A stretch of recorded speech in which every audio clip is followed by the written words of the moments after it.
میرے علم میں سب سے بڑا دھوکہ وہ ہے جو انسان دوسرے انسان کی آخرت کو تباہ کرنے میں لگا ہے، اور سب سے بڑا شیطان دشمن بھی ہے ہمارا۔ ان الشیطان للانسان عدو مبین۔ کیا دشمنی نبھائے گا؟ کیا دشمنی نبھانے آیا ہے؟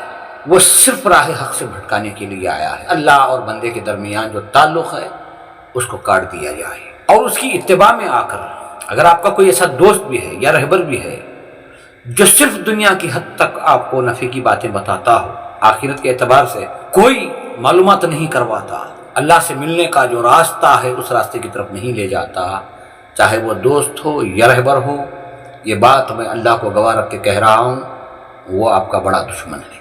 دوستی کا حق یہ ہے کہ بندہ خود بھی اللہ کی رضا حاصل کرے اور اس کے سامنے والے کو بھی اللہ کی رضا کی طرف لے جانے کی کوشش کرے، خود بھی آخرت کی کامیابی کے لیے جدوجہد کرے اور سامنے والے کو بھی آخرت کے لیے جگائے، اٹھائے۔ یہ حقیقی دوست ہے، یہ حقیقی رہبر ہے۔